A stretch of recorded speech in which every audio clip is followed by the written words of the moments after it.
Our guest tonight will be live from Washington via satellite. Representative James Clyburn, who was at today's big healthcare summit. Obviously, any event of that magnitude involving the President of the United States, members of both parties, television cameras, and talking, it's going to have its skeptics.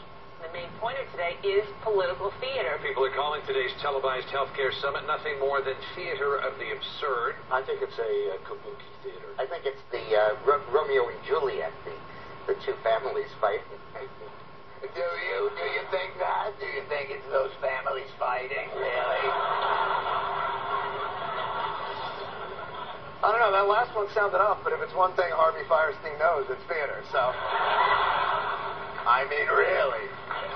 Look, it's either, this summit's going to be either Shakespeare or theater of the absurd or traditional 18th century Japanese dance drama. It can't be all three, unless, wait a minute, that's right, it's playing at the Brooklyn Academy of Music this weekend. Bill Irwin plays all the parts. My wife is making me go. The point is this. Television pundits are saying this is a serious issue. It should not be treated as a frivolous spectacle. In America today, we are all getting ready, for some political theater. Hear how we fear this will be acted out. One puppet, the Democrats, the other, the Republicans. And the four groups pulling the strings up here, who run at the healthcare show.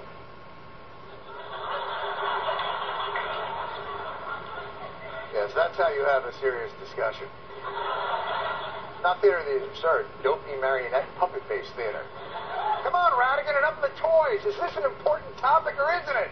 1 in 5 of the taxpayer patients, by the way, lost their health insurance in the past year alone. See, okay, now that's a startling fact. Now we're getting somewhere. That's interesting. Please, continue along that way. Lost their health insurance in the past year alone. But back to our puppets. No, not back to the puppets! You were moving forward away from the puppets, and then you went back. By the way, you're on NBC. What's with the Toy Story puppets? Aren't you going to get sued for that? So is that what we've come to? A simple conversation between opposing ideas must be treated as spectacle? I'm looking forward to this rational discourse happening in Washington. Roll the open. At last, two parties in one room, conversing about one issue for 6 hours. It's the Bipartisan Healthcare Reform Summit. 1 in 10.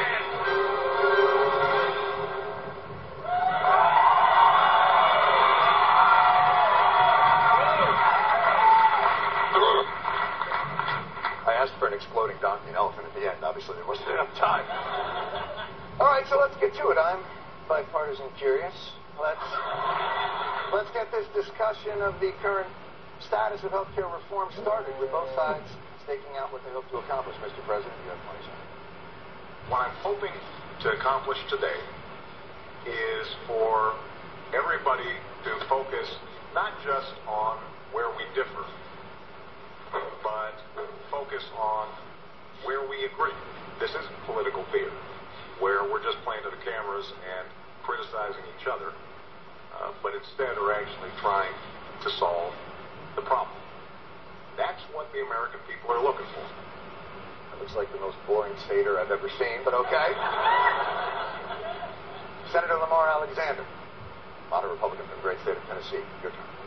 We have to start by taking the current bill and putting it on the shelf and starting from a clean sheet of paper. Okay. There we have their opening bids. One side wants to find common ground and move forward, and the other side would like to start over. Let's start negotiating. We're not really that far apart. Let's scrap the bill. We have agreement on conflict of interest. What we simply want to do is start over. Pre-existing conditions, Billy, we all agree on that. Start over. We could agree. Start over. A lot of agreement. It's time to start over. Okay, now we're cooking, people. Now we're cooking. You know what I mean? We're getting it going here. We started out, okay, I think we got it close. Let's scrap the whole thing. Okay, now we're getting it. And now, 3 hours later, it's exactly where we are still. All right. But then, something strange began to happen. What we ought to do is do the Willie Sutton thing. We ought to go for where the money is. 1 out of every $3 that gets spent doesn't help anybody get well, and doesn't prevent anybody from getting sick. At least 15% of government-run health care is fraud. So tomorrow, if we got together and fixed fraud, we could cut health care 7.5% tomorrow. Wow. That is Senator Tom killing abortion doctors might not be such a terrible idea, Coburn. Making a really salient point about a good way to control costs for health care. My friend Tom Coburn's remarks, I think we agree with most of them. That's Senator Chuck. If I was any more liberal and Jewish, I'd have kids and be Barbara Streisand Schumer. Agreeing with him. Oh my God, we're having a conversation about health care!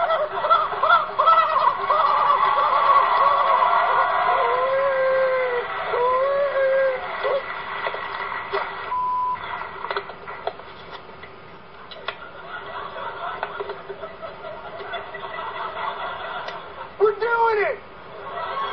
All right. House Minority Whip Eric Cantor, R. Virginia. Take the ball and get some more yardage. We're going, baby. We don't care for this bill. I think you know that. The American people don't care for the bill. I think that we've demonstrated, in the polling that they don't. Ruh-roh. It does have to do with our fear that if you say that Washington can be the one to define essential health benefits, if we assume that Washington could do that, could really take the place of every American and decide what is most essential, what would be the consequences? There you have it. Cantor basically making the argument that if we want to come together on this, we have to agree to keep government out of it completely. Otherwise, costs will skyrocket. He's making the never-been-proven argument that small government is better because it costs less. Let's see. Let me respond to your question. We could set up a system where food was probably cheaper than it is right now. If we just eliminated meat inspectors.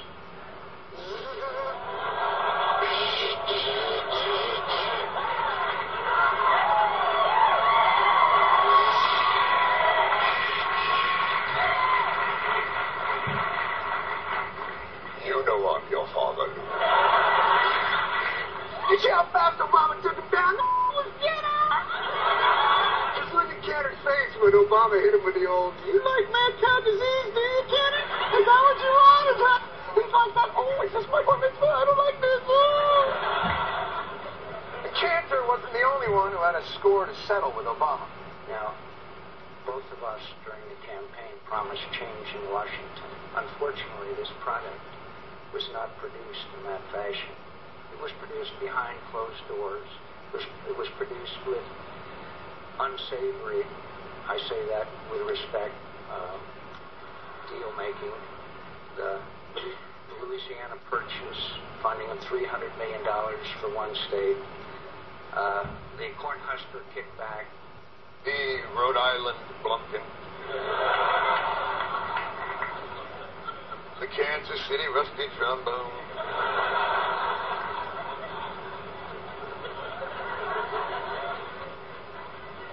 Cleveland Steamer.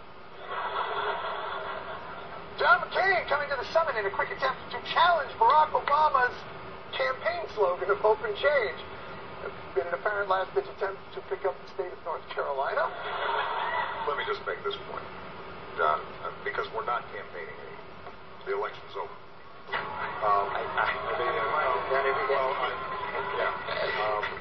Did you hear McCain? I'm reminded of that every day. And it's killing me. My heart stopped 6 months ago. I'm only alive on vengeance fumes. Now, obviously, there was grandstanding, there was posturing, but there were some really substantive points made here. And there were issues where there was great agreement on health care on both Democratic and Republican sides, and room for negotiation. This really did have some important steps for the American people's understanding of this complex and essential issue. Or, to put it another way, media, Was any progress made? Is anyone winning? Well, let's talk about who had the best advantage so far today. At least in the first 90 minutes or so, I'm not seeing any real chance for progress from this at all. Is anyone actually winning this debate? If this were sort of the Winter Olympic Games or whatever, how would you score this? I would disqualify sucking.